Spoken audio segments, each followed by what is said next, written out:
Hey friend, today I'm sharing 3 creative tools to begin dismantling that negative self-talk and that internal criticism that arises whenever you open your mouth to sing. So if you know you have a harsh inner critic and you're seeking some relief, then tune in because I got you. Welcome to Reawaken Your Voice. I'm Lainey Crawford, holistic voice coach, singer, song weaver. I believe the song in your heart holds medicine for yourself and for the world. And yet too often, something happens along the way. We shut down our voice and our song goes unsung. Whether you stopped singing years ago or have always harbored an unrealized dream to start, if you're ready to finally give voice to those unsung songs in your heart, then take my hand as I guide you to free yourself from the inner critic, reignite your creativity, find your courage, sing with confidence, and reawaken those dormant parts of yourself aching for a revival. So dust off your songbooks, tune up your guitar, bust out your singing bowls, your shakers, your drum.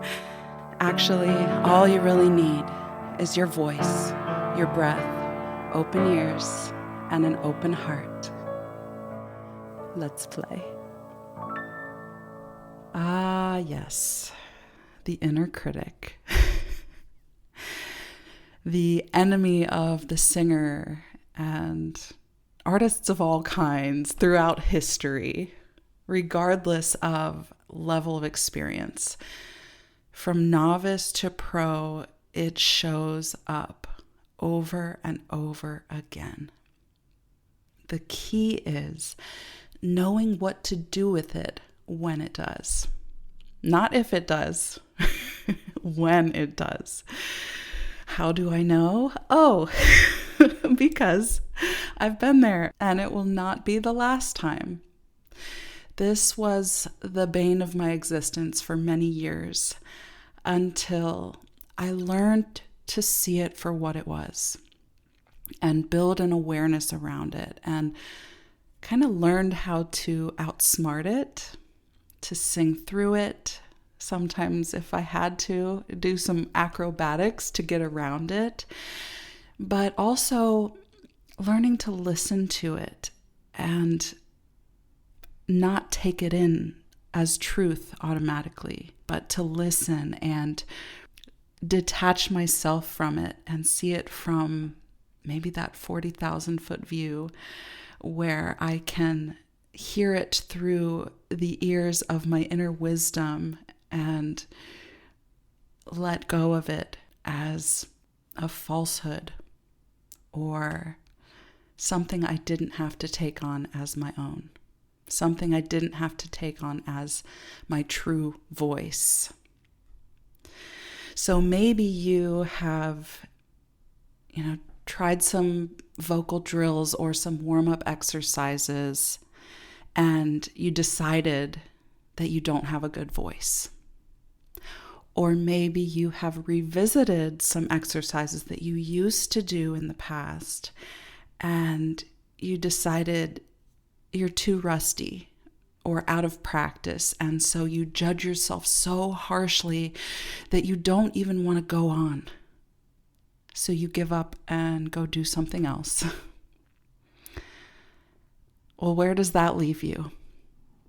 It leaves you with yet another day going by where you deny yourself your deep desire to sing.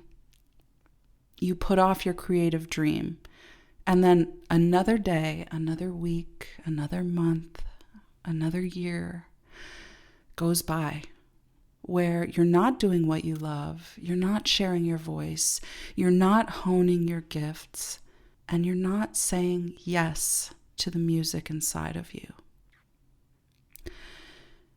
This is the process I walked myself through when I was recovering my voice and creativity after years of silence and grief and feeling disconnected from my voice.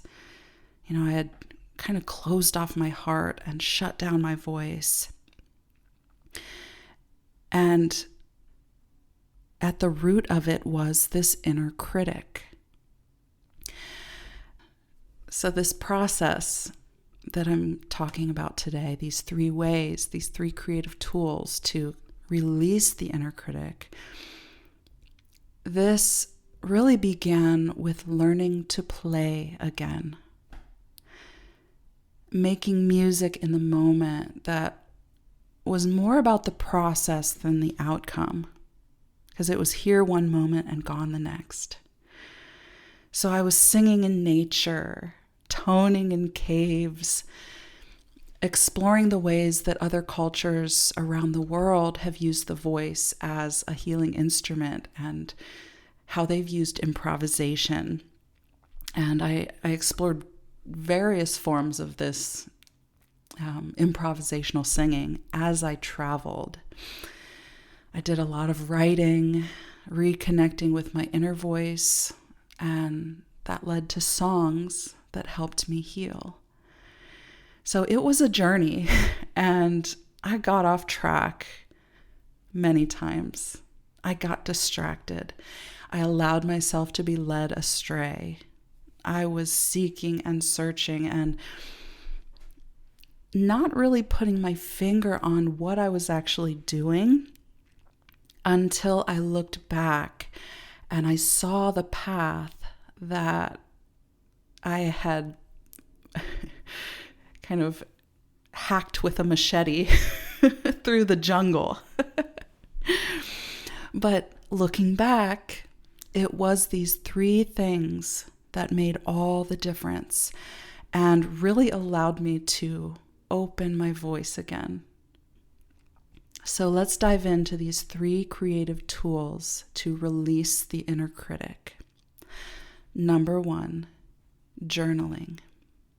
As I said, I really got into writing, which helped me to reconnect with my inner voice, that inner voice of wisdom. And this is so huge because it is so deeply connected to your singing voice. So free flow writing to connect with that inner voice of wisdom is one tool that works wonders in this process. You can listen to what the inner critic has to say. As I was saying earlier, rather than kind of pushing it down or trying to ignore it, you're giving it a space to listen to what it really has to say. And when you listen from that perspective of your inner wisdom, you can see it for what it is and start dismantling it. Start uncovering the truth about those limiting beliefs that keep you stuck, that keep you hitting a wall over and over. And as you write and just let the thoughts flow out of you, you become aware of your specific blocks or the thoughts that are repetitive, that get in the way of singing. And you'll notice those same things come back again and again. That's when you can have an awareness around it and see the truth behind it. And this is really most effective when you establish a consistent practice. I would recommend trying at least 90 days of writing a little bit every day, just a couple pages. And if you miss a day, forgive yourself, try again, keep going. If it feels better, maybe start with 40 days. The idea is not perfection, it is progress and establishing that connection with the inner voice and coming back to it when you feel maybe you've become distant or distracted. Coming back, forgiving yourself and coming back. That is the practice. Number 2, vocal improvisation. Yes, I have talked about this before. I'll talk about it again because it's one of my favorite tools.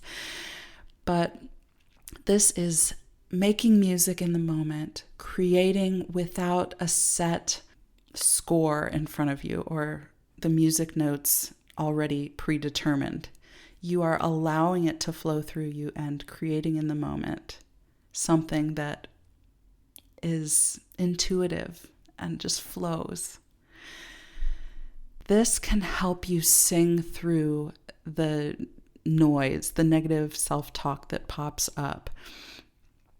You keep going, you keep singing through it, and you let go and you keep moving forward.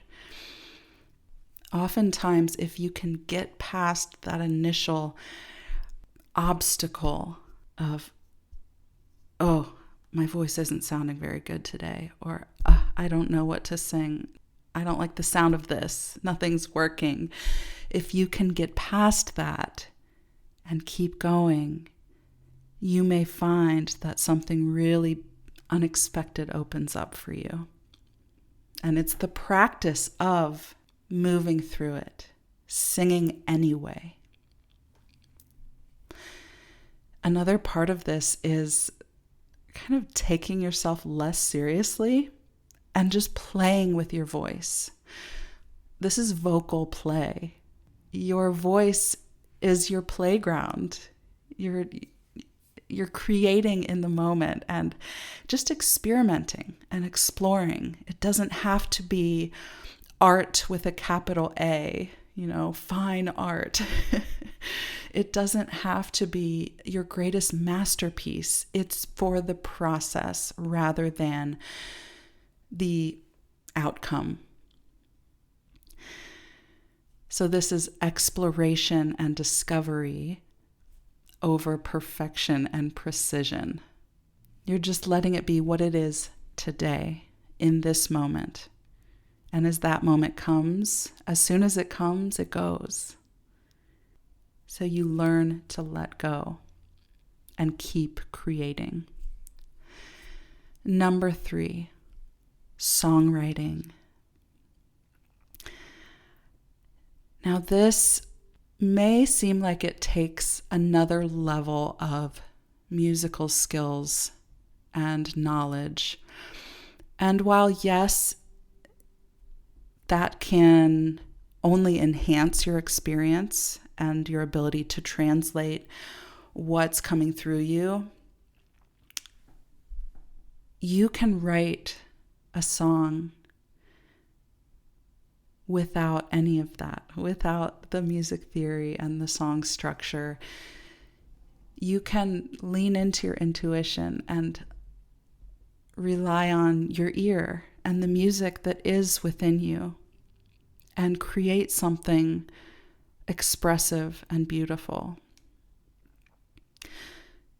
The power of songwriting is that you can tell a story, and storytelling is healing. So you can use this as a tool to heal from wounds of the past that affect your voice and your expression. Whatever may have happened in the past that holds you back from releasing the full power of your voice. And this is so healing for yourself to just process your emotions, tell your story, and in doing so, really healing from that. And as you move forward, this can also be really healing for others who see themselves in your story. But that's at a different stage. When you've moved through that and are ready to share your voice and your story and your songs. In this stage, we're just doing it for ourselves. We're not sharing it yet. We're doing it for ourselves. And that may sound selfish, and yet we must begin there so that we can pour out into others. This is really like a form of music therapy. You're processing your emotions and your story and your life events that may have led to you suppressing your voice and holding back your creative gifts, and all the things that may have led to the creation of these limiting beliefs, these thoughts that show up, the noise of the inner critic. So this is a beautiful way of moving through that in a creative and playful way. Even if it feels really heavy and deep, you still get to tap into that creative playfulness and see where it carries you, and realize that on the other side of it, you feel lighter because maybe you've let go of a little bit of that weight and heaviness and burden that was weighing down on you. So, a quick wrap up of these creative tools that you can use to release the inner critic. Number 1, journaling. Number 2, vocal improvisation. And number 3, songwriting. So play with these ideas. I invite you to explore, treat this as a playground. Truly, that lightness will give you wings and free you from the tentacles of the inner critic. So play on and have fun and let go and be free. Hey friend, thank you so much for listening. If this episode unlocked something in you or moved you in some way, I'd be so grateful if you'd leave me a review on Apple Podcasts or wherever you're streaming this, and share this episode with a friend who's been praying for a vocal breakthrough. Until we meet again, keep nurturing that song in your heart. Lots of love.